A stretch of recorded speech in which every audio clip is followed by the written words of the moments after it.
Alô, boa noite, pessoal. Vocês estão por aí? Eu espero muito que sim. Bem, boa noite para todo mundo. Sejam bem-vindos à nossa semana de análises clínicas, desvendando a microbiologia, descomplicando a microbiologia, na verdade. É, Hoje é o nosso primeiro dia, nossa primeira noite, nosso primeiro encontro. Hoje a gente vai falar um pouquinho sobre microbiologia em geral, vai falar um pouquinho sobre uma rotina que eu gosto muito, mas eu vou jamais falar sobre isso. Eu tô aqui para dar apenas um recadinho. Eu sei que o evento já começou, eu sei que a gente já teve uma contagenzinha regressiva aqui no início, mas eu queria que você me ajudasse compartilhando esse evento com as pessoas que você acha que pode se interessar por ele. Aqui embaixo você consegue clicar no link compartilhar e mandar para grupos no WhatsApp, mandar para os seus colegas, manda para o pessoal que você conhece que se inscreveu, que não está aqui ainda, dá uma olhada no nome do pessoal aqui. Eu também vou fazer isso agora, porque eu quero um número muito grande de pessoas por aqui. Eu quero que muita gente assista, eu quero que muita gente consuma esse conteúdo e fique sabendo do que é a microbiologia, porque diferente dos outros eventos, esse não vai ficar gravado, esse evento não vai ficar disponível aqui no YouTube por muito tempo.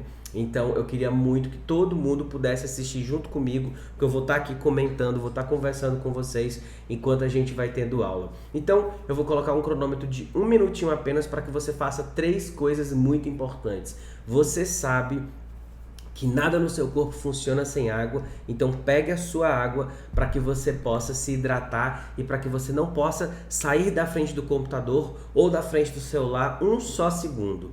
A segunda coisa que você precisa fazer, que na minha opinião é fundamental, é colocar o seu celular no modo silencioso ou então tira ele de perto de você se você estiver no computador, mas se você estiver assistindo no celular, coloca naquela funçãozinha de não perturbe, porque é uma função que se chegar a mensagem não vai te distrair, para que você possa se concentrar. Eu preciso que você fique concentrado junto comigo. Pensa assim, ó, o professor Marcelo está dedicando um tempo muito valioso do dia dele, então eu vou aproveitar o máximo que eu posso, assim como eu sei que você está se dedicando muito para estar aqui essa noite. Então, ó, faz o que eu tô te pedindo, que você vai ver que vai ser muito bom para você. E a terceira e última coisa que eu vou pedir para você é que você pegue um papel, seu tablet, seu iPad, qualquer coisa, uma caneta, para que você possa anotar o máximo de informação possível. Porque como eu disse agora no início, esse evento não vai ficar gravado. Então tudo que eu falar aqui acabou aqui, sabe? Então presta bastante atenção nas minhas dicas e presta bastante atenção nas nossas conversas aqui, beleza? Faz o que eu pedi, gente. Faz esses 3 passinhos que é muito importante. Pega a sua água, pega a sua caneta e seu papel e se concentra. Coloca o celular no silencioso para que ninguém te perturbe, ninguém tire sua concentração, para que ninguém arranque de você a oportunidade de aprender microbiologia. Então, daqui mais ou menos 1 minutinho, não vou passar disso, eu prometo, é enquanto vocês conseguem mandar mensagem para os colegas para que eles venham e para que vocês possam pegar a água de vocês. Vamos embora, vamos começar daqui 1 minutinho, já já a gente volta.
Então vamos começar. Eu tô doido para compartilhar algumas coisas aqui com vocês e eu queria muito que você soubesse, você que está aqui, que já chegou, seja primeiramente muito bem-vindo. Eu queria que você soubesse qual é o objetivo do nosso evento, porque não é à toa que a gente fez um evento tão grande, um evento com tantas pessoas participando. Olha a quantidade de gente que já tem aqui e a quantidade de gente que se inscreveu, mas que por algum motivo não pôde estar aqui. Não tem problema, o importante é que você está aqui. Eu quero que você aprenda microbiologia. O objetivo do nosso evento é te dar uma visão geral, uma visão sobre a microbiologia, uma visão sobre essa rotina, porque eu estou muito, mas muito cansado de receber mensagem no Instagram, e-mail e até mesmo no WhatsApp de amigos, inclusive de pessoas até que próximas, falando assim: olha, microbiologia é muito complicado, microbiologia é muito difícil, eu tô com dificuldade na minha rotina, será que você pode me ajudar com isso? E sinceramente, para mim não vale mais a pena ajudar uma pessoa só, eu quero ajudar um número maior de pessoas,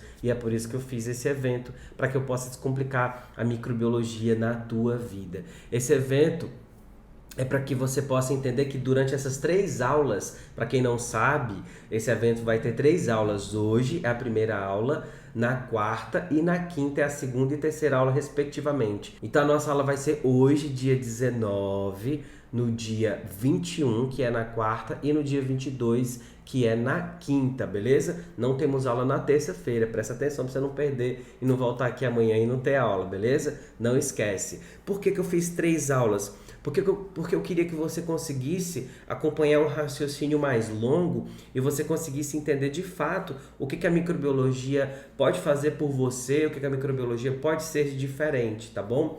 Bem, eu queria muito que você prestasse atenção nesse slide agora, porque eu quero que você entenda qual é a sua trajetória nesse desafio. Eu quero que você entenda que aqui a gente vai fazer um grande desafio, que é tentar te manter focado nesses dias. Eu quero que você tente manter o foco máximo que você puder nesse conteúdo que eu vou apresentar para vocês. São 3 dias de aula.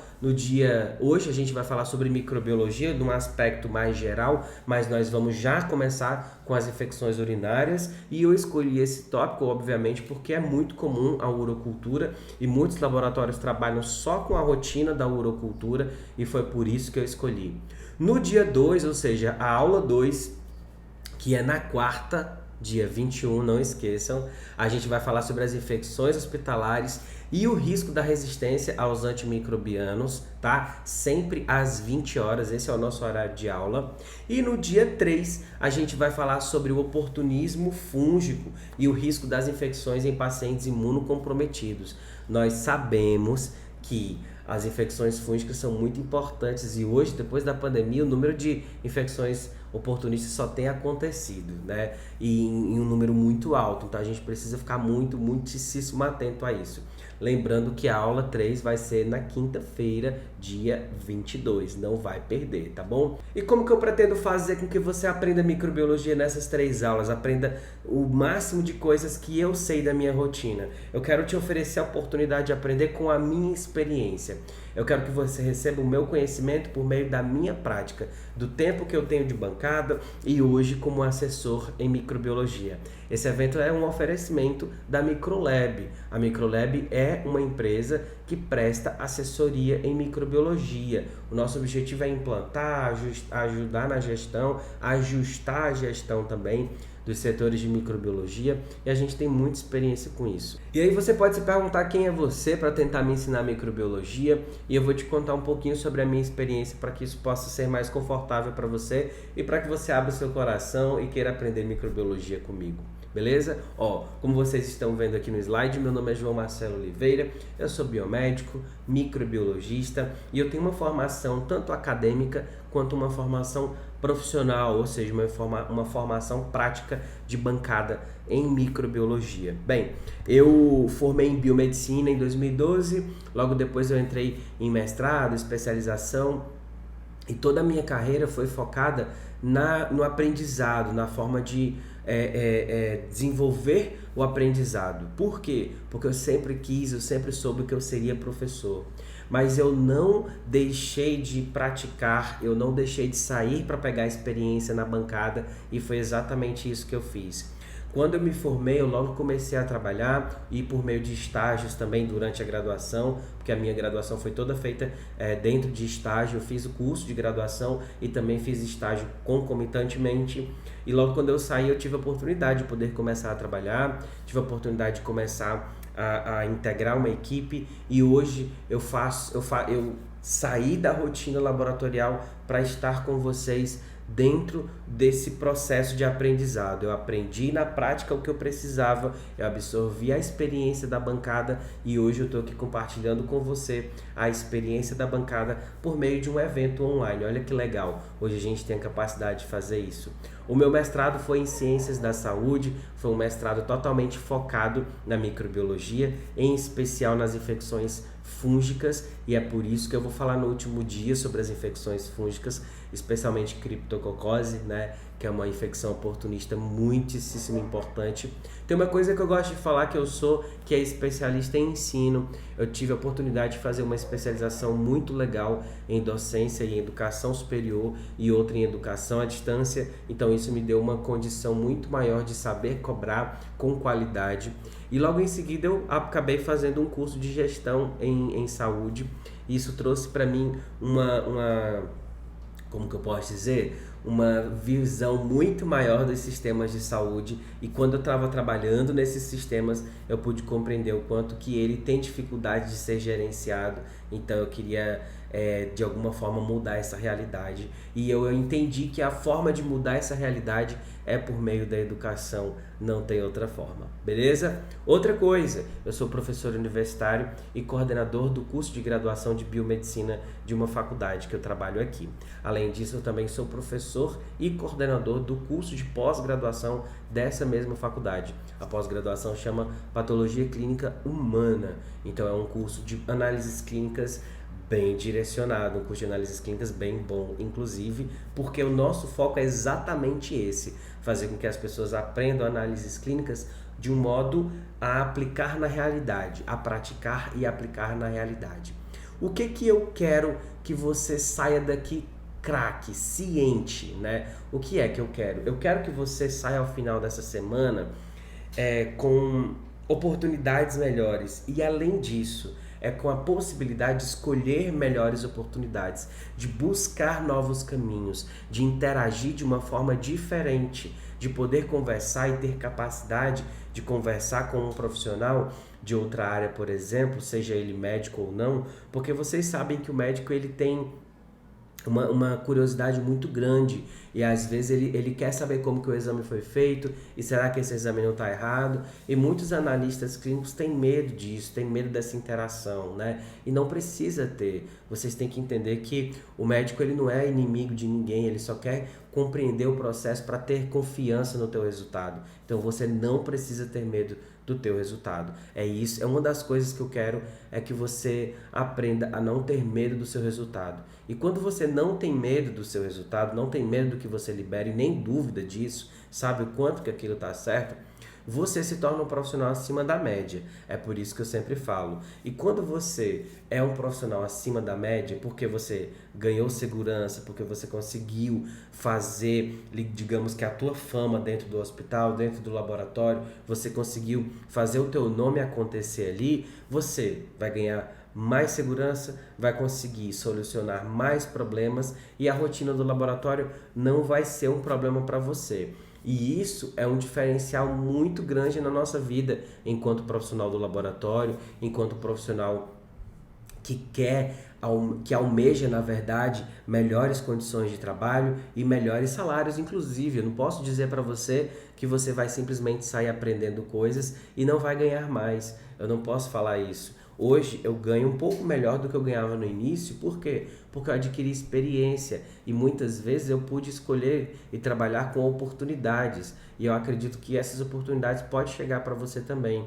Mas é óbvio que a oportunidade ela chega para todo mundo, mas só quem está preparado consegue agarrar. E é por isso que eu estou fazendo esse evento, para que você se sinta e se torne uma pessoa cada vez mais preparada. Então, eu fiz uma pergunta que é muito simples. Que tal você encontrar o teu lugar no mercado de trabalho? Eu quero te provar que a microbiologia, ela pode ser a sua porta de entrada. Eu quero te provar que a microbiologia pode ser o local que você está buscando, ou até mesmo você nem vê isso, mas a microbiologia pode ser o pontapé inicial para você entrar num emprego novo, ou até mesmo para você conseguir, por exemplo, um cargo melhor. Né? Porque o profissional que entende um pouco mais de áreas assim, como a microbiologia, como a hemato, ele consegue discutir mais, ele tem mais poder de discussão. E essa é uma coisa que eu gosto muito de comentar. Eu gosto muito de fazer com que as pessoas desenvolvam habilidades de conversar, de discutir, de planejar, de interagir. Isso é muito, muito, muito, muito importante. Você já parou para pensar, por exemplo, se tanta gente foge da microbiologia, será que não tem vaga? Por que eu falo que as pessoas fogem da microbiologia? Porque muita gente chega para mim falando que a microbiologia é difícil. Que muita gente chega para mim falando assim, não vou concorrer a essa vaga não, porque eles pedem experiência em micro. Eu nem tive micro na faculdade de Direito, meu professor de micro era horrível. Então, isso não é novidade para ninguém, tá? Então, assim, se você vê na microbiologia a oportunidade e se tá todo mundo correndo da microbiologia, vai para cima, porque vai ser para você. Você estará preparado para isso, não tenho dúvida, tá bom? Então, com o conhecimento que eu vou disponibilizar para você nessa série de 3 aulas, você vai enxergar novas oportunidades. Você vai se tornar uma pessoa muito mais capaz. Eu não tenho uma só dúvida. Sabe por que eu não tenho dúvida? Porque eu tenho vários depoimentos. Por exemplo, eu tenho depoimento, vários mesmo, mas 2 me chamam muita atenção. Um deles eu vou mostrar para vocês, que é um depoimento de um cara que é farmacêutico bioquímico. O cara atua no laboratório há muito tempo, já foi empresário, ainda trabalha num serviço público e que fez o meu curso de bacteriologia, quis estudar um pouco mais, quis aprender um pouco mais. É uma pessoa muito ativa lá dentro da plataforma e pergunta bastante. Então preste atenção, eu vou mostrar para você esse depoimento para que você possa entender o quanto que você pode aprender com uma pessoa que já esteve aqui, do meu lado, praticando microbiologia comigo. Presta atenção nesse depoimento. Olá pessoal, tudo bem? Meu nome é Gilmar Nogueira de Barra Cizílio, tá? Eu sou farmacêutico bioquímico em Minas Gerais, a cidade de Ponte Nova. Eu queria dar um depoimento sobre o curso do João Marcelo, tá? O curso de Bacteriologia Clínica na Prática, um curso online. Ficou acima das minhas expectativas. Um curso muito prático, didático, né? O João Marcelo tem uma didática muito boa, ele tem um jeito pedagógico de ensinar de forma muito fácil, sabe? E o que mais me impressionou é que é um curso direto ao ponto. É para quem já quer trabalhar, sabe? Para quem precisa de aperfeiçoamento, né? Ou para quem quer se atualizar, né? Ele é muito estudioso, ele está sempre atento a tudo, né? Ele tem bons contatos, né? Então, o curso é altamente recomendado, né? E o que é melhor, um custo altamente acessível também, né? A gente não encontra. Pode procurar na internet aí que não vai encontrar um curso por esse preço, tá? Eu quis fazer esse depoimento porque eu fiquei muito satisfeito com o curso mesmo, tá? Então, assim, para quem lida com microbiologia no dia a dia e tem aquelas duvidazinhas, o curso é muito prático, muito bom, né? Quem não lida com microbiologia, vai fazer uma cultura e cresce aquele monte de coisa, você não sabe o que faz, né? Você não sabe onde está errando, não sabe o que fazer, né? Muito obrigado ao João Marcelo aí por tanto esforço, tanta dedicação, tanto conhecimento por tão pouco, tá? Um abraço. Viu como o depoimento dele é um depoimento honesto? Um depoimento que tem início, meio, fim, tem cabeça, meio, sabe? Tudo tá funcionando. É um aluno, na verdade é um colega de profissão, o cara tá trabalhando também na microbiologia, tá aprendendo, traz casos para dentro do curso. Fico muito feliz de ouvir as pessoas falarem assim do meu curso, tá? Fico muito feliz mesmo. Olha só, eu trouxe essa escadinha para você compreender que você provavelmente ou está ou acabou de sair da faculdade. E a faculdade, meus queridos, é um ambiente muito incrível, tem muito oba-oba inclusive. Mas a faculdade é só o tapete da coisa.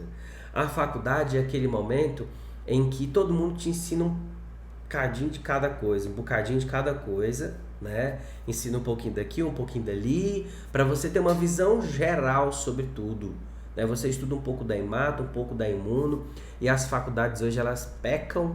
Sabe por que as faculdades pecam? Isso é uma crítica que eu faço a elas. Elas fragmentam muito conhecimento. É sempre a disciplina de tal, a disciplina do tal, a disciplina do tal, a disciplina desse conteúdo, daquele e daquele outro. Mas a impressão que eu tenho é que jogaram uma pedra em cima da faculdade, ela se quebrou inteira para que fosse mais fácil de ser ensinado. Mas quando chega no final, ninguém junta essa faculdade, ninguém junta essas peças de novo. É um quebra-cabeça que se desmontou e ninguém consegue mais montar. E aí você aprende tudo cortado, tudo fragmentado. Te cobram que você seja um multidisciplinar, te cobram que você saiba de várias áreas, seja um profissional generalista, porque se você faz farmácia hoje, você sai como farmacêutico generalista. Se você faz biomedicina, você é biomédico generalista, analista clínico. Então, você tem todo um aparato educacional que vai contra o processo de aprendizado. E isso é muito ruim. Então, assim, a faculdade, eu sinto muito te dizer, ela é só uma burocracia inicial. Não quero que vocês me entendam como uma pessoa grosseira no momento de falar sobre isso.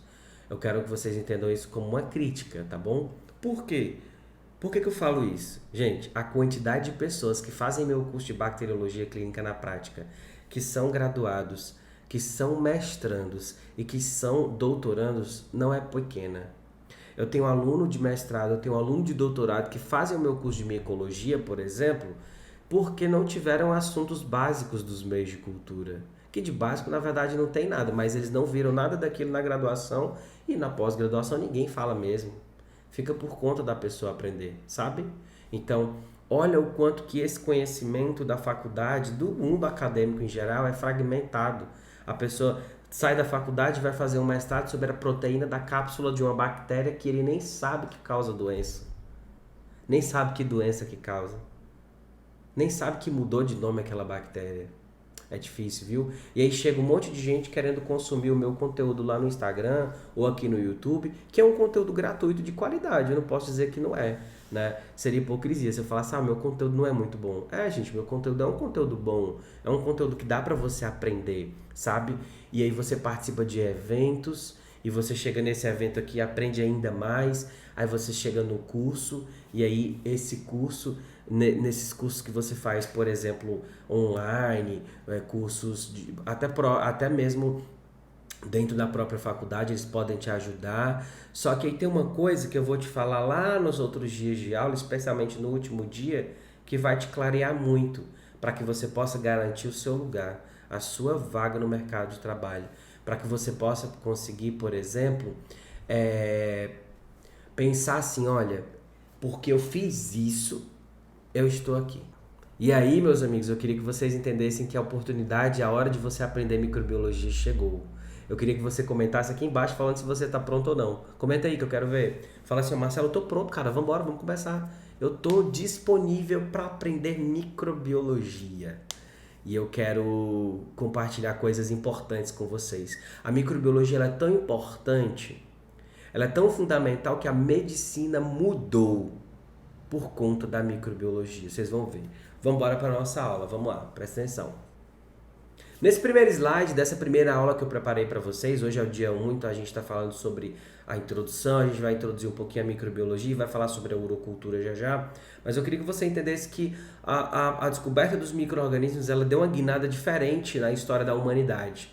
E isso foi fundamental para que você, isso é fundamental para que você possa compreender o quanto que você é importante na saúde, tá? Você é indispensável, não tenha dúvidas disso.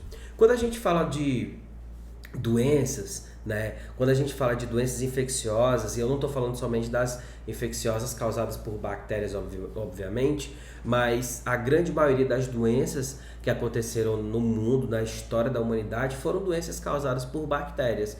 Então, tem uma pergunta que eu gosto sempre de fazer no início das minhas aulas, que é onde a microbiologia está na história da humanidade.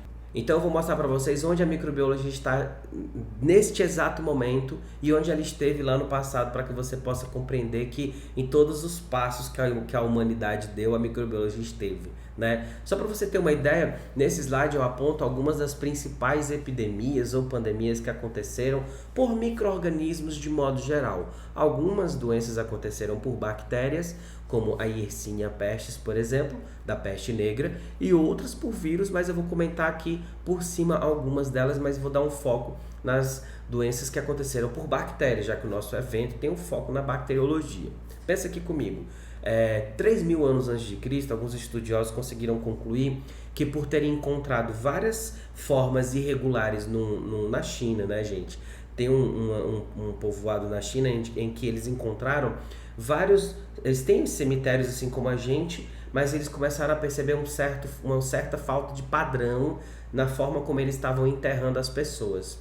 E logo depois eles encontraram alguns locais isolados onde se tinha várias pessoas mortas enterradas num único local, numa única vala, numa única cova.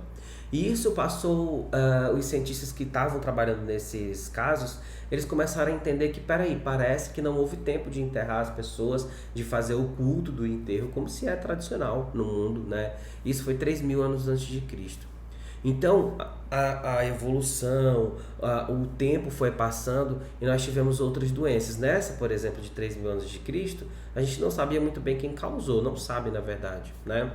Teve outras doenças e a gente conhece essas doenças como peste, porque antigamente falava-se assim, nossa, mas isso é uma praga, isso é uma peste que Deus trouxe para vocês, porque vocês são pecadores, né? Tem uma ligação religiosa muito grande, né? Então, 2.000 anos antes de Cristo aconteceu a peste do Egito.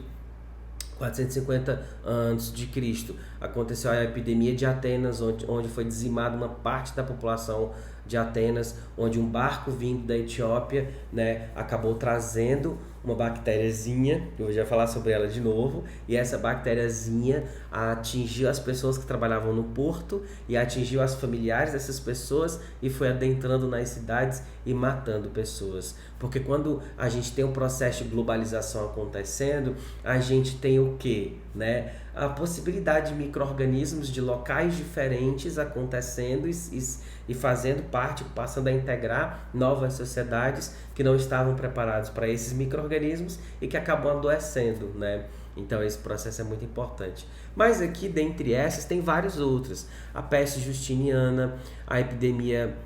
a peste peninsular, a grande peste do Atlântico Europeu, a febre amarela da Filadélfia, que na época a Filadélfia era a capital dos Estados Unidos, e um barquinho vindo da África trouxe um monte de mosquito, do Brasil também eu acho, trouxe um monte de mosquitinho e começou a transmitir a febre amarela ali, né? A cólera e várias outras gripes, e até atualmente a pandemia do HIV, que tem 40 anos, que ainda acontece, e agora a pandemia pelo Covid-19, e as possibilidades dos surtos, no mínimo, que é o que a gente vive hoje, eu não sei no futuro, né, da varíola, né, do monkeypox. Então, o que a gente tem aqui de que nos chama a atenção? Doenças, muitas vezes causadas por bactérias, como é o caso da Yersinia pestis, que dizimou populações, que matou muita gente, que adentrou os continentes por meio dos cereais, por meio dos navios, né? As pessoas chegavam já doentes. Imagina o quanto de história não se perdeu nesse momento. Por que eu falo o quanto de história não se perdeu? Porque as pessoas vinham da África, vinham de vários outros locais, né? Até mesmo os portugueses, quando vieram colonizar o Brasil, eles não somente traziam doenças, como morriam das nossas doenças também, né? Outra coisa que acontecia que a gente precisa ficar atento é que, com o processo de globalização, antigamente, populações isoladas pegavam essas doenças, né? Desenvolviam essas doenças. Era difícil o homem de um determinado local atingir um outro local porque não tinha barco, né? Não tinha avião, não tinha o transporte que a gente tem hoje. Mas hoje você viu que quando o coronavírus começou foi questão de poucos dias e pouquíssimos meses para que a doença chegasse ao Brasil, para que a doença se alastrasse pelo mundo inteiro. Nessa época que não, né? Por exemplo, no Império Romano, onde você não tinha transporte nenhum. Como que as pessoas pegaram a peste romana, por exemplo, a peste do Egito, né? Os romanos, eles sofreram muito com epidemias, porque eles tinham ruas muito estreitas, eles moravam em locais e animais transitando junto com pessoas, criavam animais, Então não tinha muito como evitar esse tipo de contato e eles nem ao menos sabiam que as doenças existiam.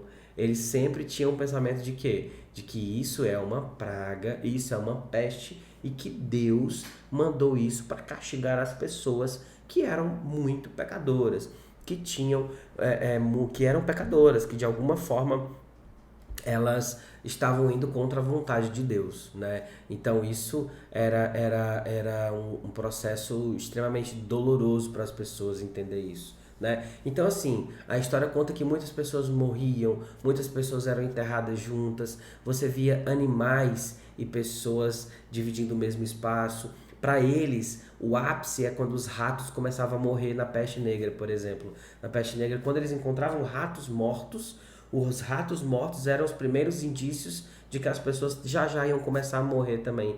Mas eles não sabiam que aquela doença era porque uma pulguinha do rato pulou para o ser humano, né? E eles não tinham noção de higiene, então uma pessoa que morria deixava as roupas para os parentes, né? E os parentes pegavam as pulgas desses ratos que passavam de roupa para roupa e de pessoa para pessoa, obviamente, e infectavam novas pessoas e, infelizmente, a ignorância, eles não tinham conhecimento nenhum disso, fazia com que as populações sucumbissem em doenças e grandes populações fossem dizimadas por isso. Quando eu falei que a história se perdeu, em muitos momentos, é que quando, por exemplo, os navios chegavam ao Brasil com escravos e muitos escravos chegavam doentes, aquilo ali era uma parte de mais ou menos 30% ou até menos da população de escravos que estavam sendo transitada, que estavam sendo trazida, né? Imagina a quantidade de escravos que não eram jogados ao mar doentes ou mesmo já mortos, para que eles não contaminassem as outras pessoas, ou até mesmo para que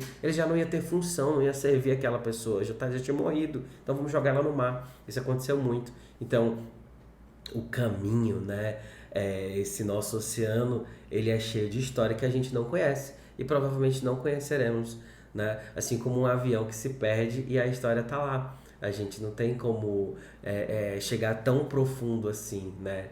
Então a gente depende muito da ciência para que essas coisas possam acontecer.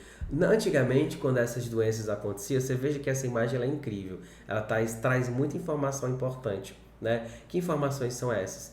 Tem uma pessoa, teoricamente da igreja, ele está com um sino na mão e com uma lâmpada, né? Lá atrás tem duas pessoas carregando numa maca, né? Teoricamente uma maca, uma pessoa que já está muito doente ou que morreu. Na carroça tem uma pessoa que também, teoricamente, talvez esteja cheio de corpos ali dentro. Lá no fundo tem alguns animais, tem um animalzinho morto, tem uma pessoa chorando aqui na frente, tem um outro olhando, a outra chorando, e tem um negócio, tipo uma fogueira queimando aqui na frente, né? E essa fogueira é para que a fumaça espante os maus ares, né? Porque eles acreditavam que as doenças eram transmitidas pelo mau ar, né? E a malária, vem disso, vem de uma doença transmitida pelo mau ar, porque era isso que eles acreditavam, né? Mas eu vou já contar mais sobre isso. Então essa imagem ela conta muito, ela fala muito pra gente, fala do que o que acontecia. Os artistas eles traziam uma perspectiva que a gente não consegue ver, nem o nosso microscópio mais poderoso consegue ver o que eles conseguiam desenhar. É incrível, não é não? Porque pela imagem a gente já consegue ter uma dimensão da destruição e do papel da igreja, né? Porque a igreja por muito tempo ela tirou muitas pessoas porque a igreja acreditava que elas eram pecadoras e por isso que Deus estava dando essas pragas para elas. Mas uma parte da igreja falava que, olha, a gente está aqui para ajudar as pessoas também. Então, enquanto uma parte da igreja mandava as pessoas saírem de perto ou então tirava elas do meio da sociedade, outra parte da igreja ia lá e acolhia. Não, você está doente, então a gente vai tentar ajudar de alguma forma. E sem saber, né, a igreja também sofria com isso, porque vários padres acabavam morrendo, né? Vamos entrar um pouquinho mais no nosso conteúdo. Olha só, existem algumas características muito importantes e muito comuns entre os micro-organismos que a gente precisa ficar atento para que a gente possa compreender os processos metabólicos, para que a gente chegue lá na urocultura já compreendendo como identificar uma bactéria. E como que a gente pulou de um assunto tão histórico para um assunto tão prático? Porque isso aconteceu lá no passado, isso acontece nos nossos dias, nós que estamos na bancada vemos isso acontecer todos os dias e a gente precisa ficar extremamente atento a isso. Os micro-organismos, eles têm uma capacidade muito grande de reprodução. A gente sabe que uma bactéria dobra a sua população a cada 20 minutos. Bebam água, viu? Não esqueçam de beber água de vocês.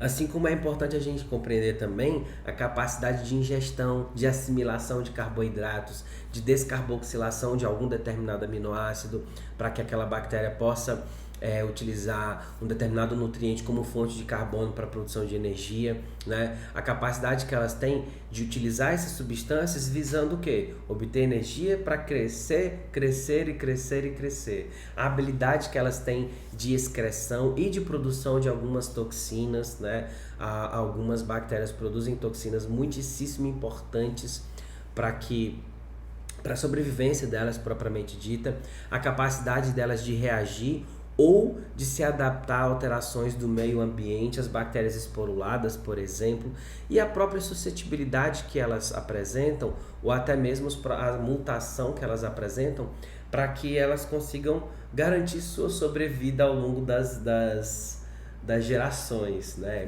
Isso para as bactérias é fundamental.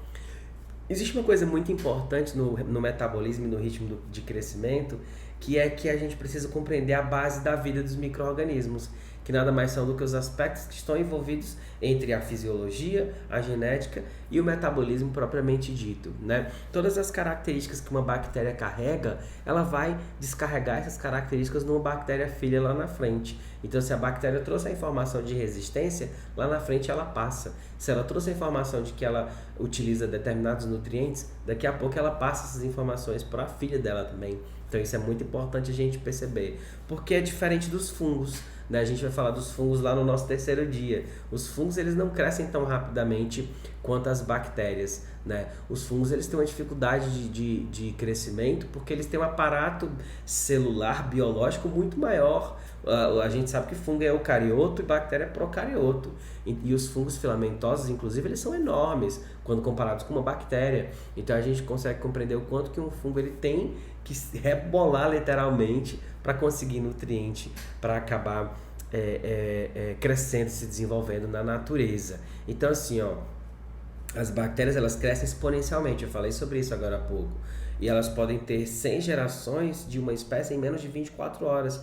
Isso é uma condição absurda da gente conseguir pensar. Porque como que uma infecção que começou hoje, daqui a uma bactéria que cresceu aqui hoje, daqui a pouco ele tem 100 gerações, por conta do crescimento exponencial. Eu queria que vocês soubessem que existiram várias pessoas extremamente importantes para o desenvolvimento da microbiologia. Pasteur, por exemplo, foi um, Robert Koch foi outro, Fleming foi outro com a penicilina, mas eu vou comentar aqui brevemente sobre um desvendo, uma teoria, não, mas uma prática, mas eu quero dizer que o Robert Koch ele teve uma participação fundamental na microbiologia, porque ele começou a mostrar para nós e para as pessoas antes de nós o quanto que os micro-organismos eram possíveis de acontecer, né? Era um médico que provou a existência, né, dos micro-organismos e provou que os micro-organismos eram possíveis de causarem doenças. Eu falei para vocês que a medicina mudou depois da descoberta dos micro-organismos, porque até então todo mundo imaginava que a doença era proveniente do ar, do mau ar. Voltando um pouquinho nessa história que eu comentei agora há pouco sobre as epidemias, a gente pode compreender que lá no passado não existia sistema de saneamento, nós não tínhamos nada, absolutamente nada relacionado ao saneamento que pudesse evitar doenças, né? Então, quando as doenças aconteciam, eram automaticamente ligadas ao mau cheiro, o que a gente consegue ver isso até hoje, né? Mas era muito mais forte, porque eles acreditavam que o cheiro era responsável, e não que o cheiro era resultado da proliferação de micro-organismos, por exemplo. Por quê? Porque as pessoas não tinham sistema de esgoto, os dejetos escorriam pelas ruas, pelas casas, saía da casa, ia pela rua e ia literalmente o cocôzinho do vizinho ia passando pelo outro, né? Isso acontecia, os animais transitando pelas ruas que não tinham pavimentação nenhuma e dentro de casa e na cama com as pessoas. Então, o risco de transmissão de doenças era enorme, a condição de vida dessas pessoas era muito sofrida nesse sentido, era muito arriscada, na verdade, né? Então, eles entendiam assim, olha, esses esgotos, eles iam para as periferias das cidades, como é até hoje, infelizmente, né? Então, esses esgotos iam acumulando em grandes pântanos, e as pessoas que moravam próximos desses pântanos, pelo mau cheiro, se acreditava que elas morriam, que adoeciam mais fácil por conta disso. Mas o mau cheiro era só o resultado da presença das bactérias, da presença dos fungos, da presença de toda essa cadeia microbiana, né? Então, Robert Koch, ele trouxe a possibilidade da gente entender da existência dos micro-organismos. Por exemplo, no passado, as carnes, elas apodreciam e tinham larvas da carne. Acreditava-se que aquilo ali chamava de teoria da abiogênese, que era assim, ó, aquela carne deu origem àquela larva. Era assim que acontecia, só que hoje a gente sabe que uma mosca vem, senta, põe ovos e aqueles ovos geram larvas, né? Se transformam em larvas, maturam e a gente consegue ver esse processo. Só que hoje a gente percebe que isso é assim, mas no passado não. Então houve vários indícios e tentativas de mostrar o quanto que isso acontecia dessa forma. Por exemplo, eles pensavam assim, olha, os meios de cultura na época eram em caldo, só para contextualizar, tá? Os meios de cultura eram em caldo. E aí não se tinha muito bem uma dimensão de como que eles conseguiam entender e estudar a bactéria propriamente dita, os micro-organismos, eles não tinham essa ideia, né? E como foi que eles provaram isso, né? Por exemplo, eles tinham um balão com o meio de cultura e o balão ele tinha esse pescoço em S, digamos assim, né? Ele tinha esse pescoço dobradinho, onde o ar dava mais trabalho para chegar lá e fazer essa curva toda, né? E um certo dia um desses balões quebrou e o meio de cultura ficou exposto ao ar, né? E aí esse meio de cultura começou a contaminar, já o outro que estava teoricamente um pouco mais fechado não contaminava. Então isso mostrou para eles que o ar era possivelmente transmissor desses micro-organismos que cresciam e possivelmente de doenças, tá? E aí você me pergunta, qual a importância, Marcelo, de eu saber tudo isso? É a mesma coisa de você querer saber qual a importância do setor de microbiologia para o laboratório de análises clínicas. Por quê? Porque o homem ele interage todos os dias com diferentes micro-organismos. É hoje assim, sempre foi desde o passado. As infecções hospitalares têm sido, inclusive, por meio dessa interação, não só do homem com a comunidade, mas do profissional hoje enfermeiro ou de qualquer outra área que interage diretamente com o paciente, porque a sobrecarga de trabalho deles às vezes não ajuda muito, sabe? E às vezes as regras de biossegurança não são tão bem cumpridas assim. Então esses profissionais que tocam no paciente acabam tocando em outro e levando essas doenças e propagando essas doenças. Então hoje a gente vê as pandemias, as epidemias e os grandes surtos hospitalares acontecendo por meio dessa forma, né? E é cada vez mais necessário conhecimento a respeito da nossa microbiota para que a gente possa entender casos especiais como o autismo. Você precisa compreender, e se no seu laboratório não faz, por exemplo, o exame da microbiota intestinal, do reconhecimento das microbiotas intestinais, você precisa passar a tentar oferecer esse tipo de exame, porque é um exame que nutricionistas pedem muito, e isso é muito importante para eles compreenderem o quanto que a microbiota é importante para algumas características de comportamento de pessoas que estão dentro do espectro autista. A imunodepressão, que a gente vai falar bastante na nossa última aula, ela também é importante, porque vários fatores relacionados à imunodepressão, obviamente, abrem portas, são portas de entradas para essas infecções oportunistas, que nós também vamos falar lá no final. Mas tudo bem, Marcelo. Beleza. E como que eu vou integrar e como que eu vou pegar todo esse conhecimento e transformar em realidade para o meu laboratório? Vamos tentar fazer isso acontecer na rotina mais comum da bacteriologia, da microbiologia, que é a urocultura. Apenas para contextualizar, vai que você não sabe, eu duvido muito que você não saiba o que é, mas quando a gente fala de infecções urinárias, eu estou falando de urocultura, então tenho que falar de infecções urinárias. Nada mais é do que a multiplicação de micro-organismos, seja ele leveduras ou bactérias, em algum local, né, do aparelho urinário, seja na uretra, na bexiga, no rim, tá? E esse é o tipo mais comum de infecção. Sabe por que é o tipo mais comum de infecção? Porque a nossa higiene ainda deixa um pouco a desejar. Nas mulheres ainda mais, não por falta de higiene, pelo contrário, mas pelo fato de que a anatomia do sistema urinário não favorece muito. O canal da uretra é muito menor, diferente do homem, né? E a possibilidade da proximidade entre o ânus, por exemplo, e a vagina é muito grande, então a contaminação pode acontecer aí. Das formas de limpeza vão favorecer essas infecções. A gente precisa ficar atento também para orientar nossos pacientes, tá? Olha que informação importante. De 130 a 175 milhões de infecções do trato urinário acontecem por ano, né? E o predomínio, obviamente, é em meninas, especialmente nos primeiros 6 meses de vida. E que após os 6 meses predomina em meninas ainda até a fase pré-escolar ou na fase pré-escolar. Mulheres grávidas, mulheres com problemas e desequilíbrios hormonais também acontecem infecções urinárias com um pouco mais de frequência. Tem um dado muito importante que eu gosto de mostrar, que são que é a raridade das infecções urinárias em homem. Não é que não acontece, né? Mas acontece com menor frequência por conta desses aspectos anatomofisiológicos que eu falei agora há pouco. De 25 a 30% das mulheres têm infecção do trato urinário de repetição, 1/3 delas tem pelo menos um episódio antes dos 24 anos, 50% dessas mulheres têm pelo menos um episódio na vida, elas têm em média de 6 dias de sintomas ao total, né, de vida só por conta de infecções urinárias. Elas perdem quase 1 dia e meio, as mulheres de modo geral perdem 1 dia e meio de atividade de trabalho por conta das infecções urinárias. E aqui eu trouxe um pouquinho de alguns dados epidemiológicos dessas infecções. Opa, desculpa, perdi aqui a mão.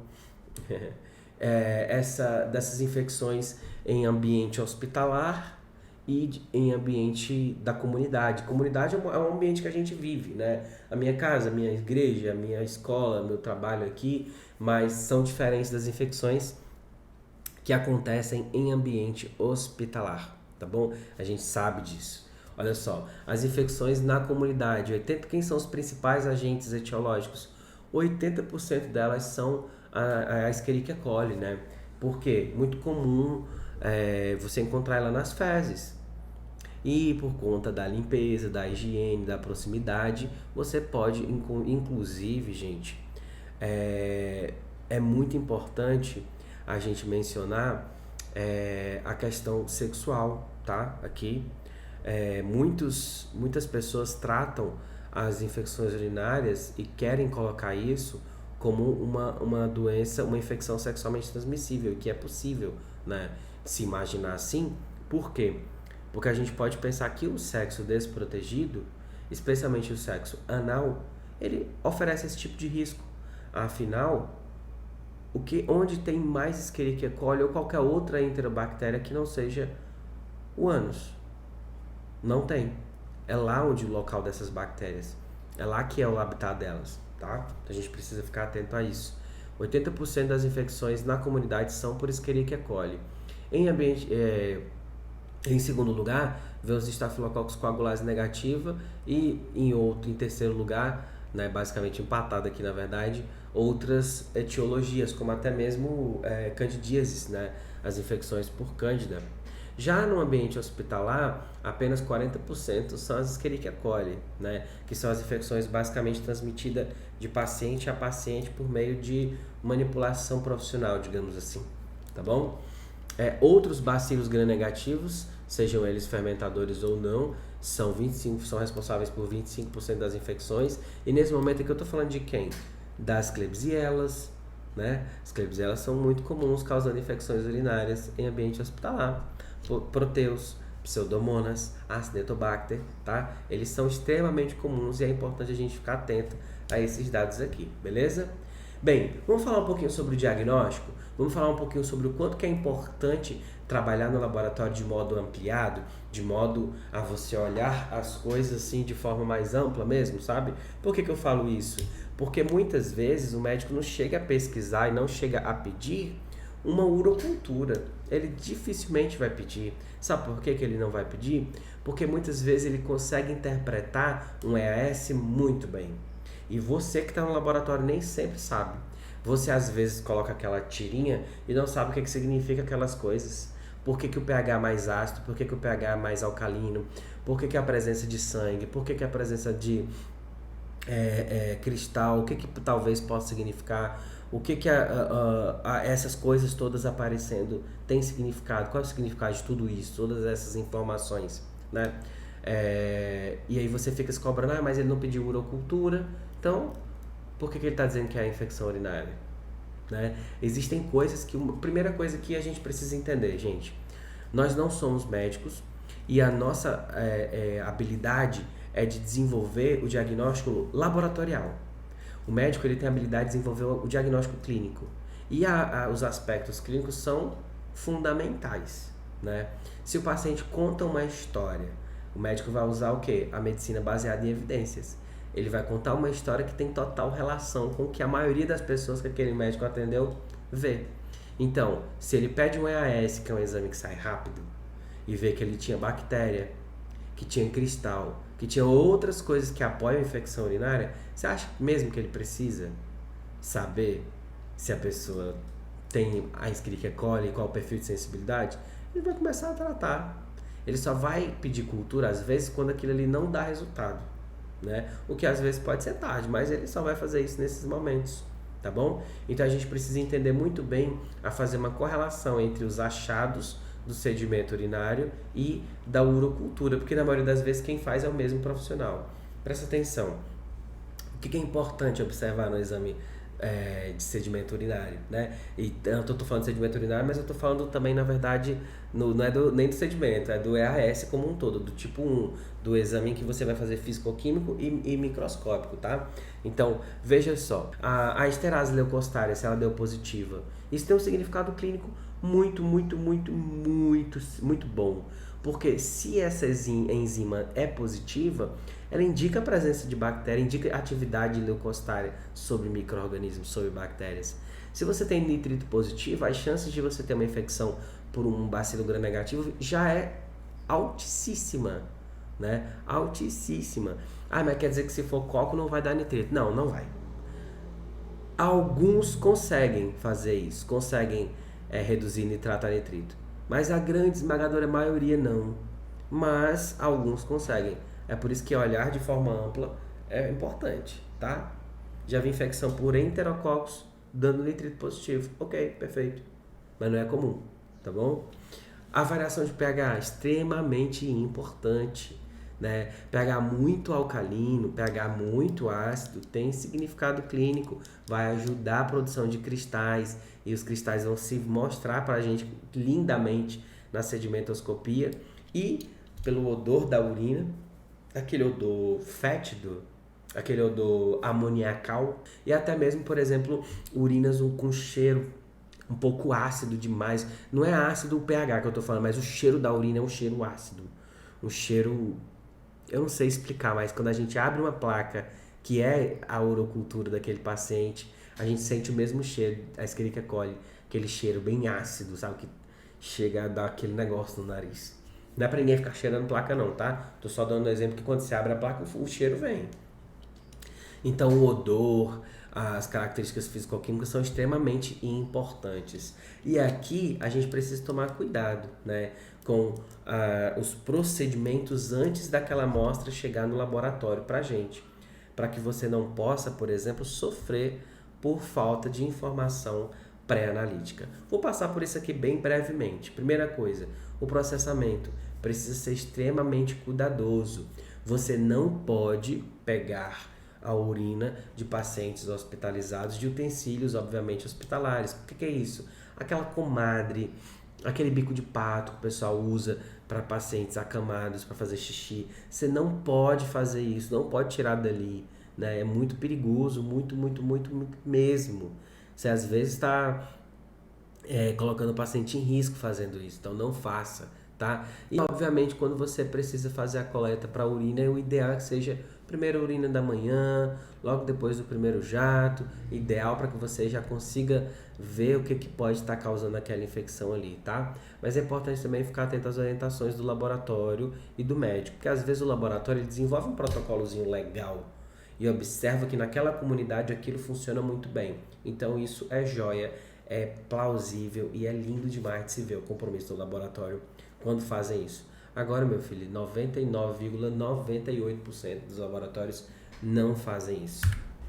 Então, o que é legal de eu entender aqui quando eu penso, por exemplo, que eu vi um pH ácido, tinha esterase leucostária, era positivo. Eu vi um sedimento urinário, um monte de cristal que é compatível com os cristais que aparecem em urina ácida.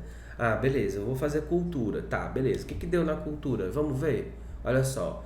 Antes mesmo de fazer a cultura, muitos profissionais gostam de fazer GRAM da urina. Ou visualizar a urina, tentar pegar a urina que usou ali para o sedimento e já pegar uma gotinha e fazer uma cloração rapidinha, tá? Do sedimento mesmo, tem gente que faz isso, não tem problema não, tá, gente? Aí veio lá, bacilo gram negativo. Ok, ótimo, perfeito. Aí fiz semeadura. Cresceu assim, olha como é que essa bactéria cresceu. Eu vou aumentar para vocês verem. Olha como é que essa bactéria tá crescendo aqui, ó. Olha a quantidade de véu que essa bactéria tá produzindo. Não é lindo, não? Isso é um proteus, né? Não precisava nem fazer série bioquímica para saber que isso era um proteus. Não precisava nem fazer série bioquímica para saber que isso era um proteus, né? Eu tinha esterase leucostária positiva. Eu tinha cristal, a urina estava cheia de amônia. A bactéria é ureia positiva, tem a enzima urease, que quebra as coisas e mostra a amônia pra gente. Proteus. A gente precisa ficar atento demais a essas informações preliminares que as bactérias dão pra gente. Elas dão muita informação que é útil e a gente não vê, e a gente não quer ver ou a gente não sabe ver. Às vezes a gente não está preparado para enxergar as informações que são úteis. Às vezes você não está preparado para isso. E é isso que eu quero que você se prepare. Essa aula é para te preparar para ver coisas não óbvias, tá? Fica atento. Quando a gente pensa na rotina, existem várias coisas que a gente questiona ou que questionam a gente. Às vezes você recebe um estagiário no seu laboratório que fica fazendo pergunta que parece boba, mas não é que é boba não. É porque às vezes a gente não está preparado para ver, como eu acabei de falar agora há pouco, ou para enxergar como ele enxerga, né? Que é uma pessoa que está chegando agora e que tem um protocolo do livro ali certinho, que quer seguir, mas nem sempre é assim. Olha essa pergunta, ó. Foi solicitado cultura, mas não apareceu bactéria no sedimento. Eu devo ou não fazer a cultura? Primeira pergunta que eu vou te fazer é a seguinte, vou te responder com uma pergunta, tá? Beleza, foi solicitado cultura, mas foi solicitado EAS? Por que você fez EAS? Ponto. Ah, não, foi solicitado EAS mesmo, tudo bem, perfeito. Você não viu bactéria, eu devo realizar a cultura? Deve. É bom, é de bom tom que você faça. Porque senão você vai colocar o que no resultado da cultura? Exame não realizado porque não quis? Não existe isso. Isso não existe. Você tem que colocar o quê? O resultado real da cultura. Se houve crescimento ou que não houve. Você tem que fazer. Não é que você vai deixar de fazer a cultura para economizar, tá? Agora você pode, nada impede você ligar para o médico e falar, olha, eu não vi bactéria no sedimento, deu esterase leucostária negativo, o cristal não tinha cristais, não tinha cilindros, não tinha pH normal, estava tudo normalzinho. Não vejo indicativo de infecção. Você quer mesmo assim que realize a cultura? Aí depende do que o médico conversar com você, tá bom? Outra pergunta, ó. Vi bactéria no sedimento, mas não cresceu na cultura. E agora? O contrário pode acontecer? Presta atenção. Você viu bactéria no sedimento, mas não cresceu na urina, na cultura. Será que eram bactérias mesmo? Será que era? Será que seu meio tá bom? Você fez só uma? Faça outra para garantir, tá? Mas isso não é comum de acontecer, tá? Não é comum de você ver bactéria e não ter cultura, não ter crescimento na cultura, entendeu? Porque a urina é teoricamente a mesma, então esses dados não estão conversando, são perigosos e duvidosos. Se liberar isso, o médico no mínimo vai falar, não faça mais exame nesse laboratório, esse laboratório não tá legal, tá? Fica atento a isso. E como que eu libero o meu laudo? Como que eu vou liberar esse resultado no final das contas? Porque eu preciso dar um resultado. Gente, eu sempre falo, laudo nada mais que a verdade, além da verdade, somente a verdade. O laudo é para isso. O laudo é para você expressar o que realmente aconteceu. Então, por exemplo, seu resultado é do quê? Se era uma cultura de urina, você fez o seu semeio certinho, quantificou as colônias, coloque 30 colônias, 30 mil unidades, aqui é 100 mil, não é só 100 não, tá? Perdão, é 100 mil unidades formadoras de colônia por ml de urina de Proteus mirabilis, a bactéria que eu vi ali, que eu identifiquei ali. O perfil de um antibiograma, desenha os antibióticos, coloca lá os antibióticos para que o médico possa entender. Fique atento, porque tem antibiótico que é de triagem, não libera antibiótico que seja de triagem para você não perder a razão, tá bom? Cuidado com isso, muito, muito, muito, muito cuidado. E se for necessário, você pode liberar uma notinha. Quando que eu vou liberar uma nota? Quando é necessário, quando é possível. Por quê? Presta atenção. Você tem uma bactéria que deu tudo resistente. É importante que você libere uma nota sobre um multiresistente. É importante você dizer que foi refeito o exame. É importante você dizer para ele por que aquele... Opa! É importante você dizer por que é comum a multiresistência naquele tipo de micro-organismo. Tudo isso é importante para que você não possa suprimir nenhuma informação que seja relevante para ele, beleza? Isso é muito, muito, muito, muito significativo para a prática do médico nesse momento. Especialmente se for um médico, digamos, que não seja infectologista, ou então um médico que não tenha tanta habilidade assim em pedir exames nessa área, não solicita com tanta frequência. É bom que você oriente para que fique mais fácil ele entender.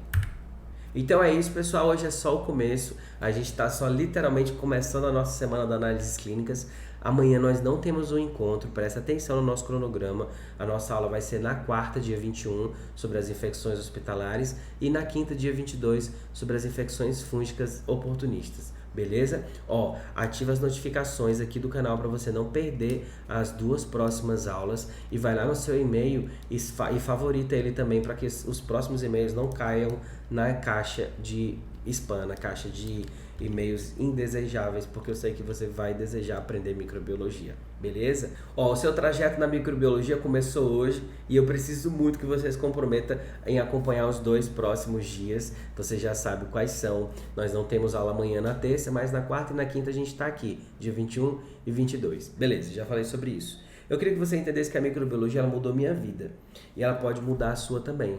Então eu vou te desafiar a completar a semana da microbiologia comigo e, se você puder, olha só, eu queria que você aceitasse um desafio, que você tirasse uma foto da sua bancada de estudos ou até mesmo do seu celular aí, tira um print, posta no Instagram e me marca, @biomedjmarcelo, que eu vou repostar, porque eu quero que o número maior de pessoas possíveis vejam o quanto que você está comprometido em aprender microbiologia, porque as pessoas precisam saber o quanto que a microbiologia pode mudar as nossas vidas.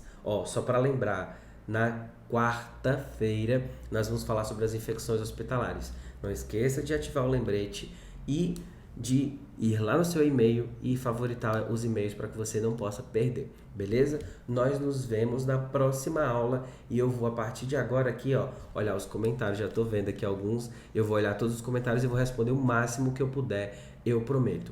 Para que a transmissão não caia, eu vou deixar um lo-fizinho, uma musiquinha relaxante para eu ir comentando junto com vocês e responder, para a nossa transmissão não ficar tão grande também assim, beleza? Eu vou fechar aqui a transmissão, vou colocar uma musiquinha relaxante pra gente e eu vou comentando, fazendo respostas nos comentários aqui para vocês, beleza? Vambora, gente! Na quarta a gente se vê, não esquece. Até a próxima. Tchau, tchau!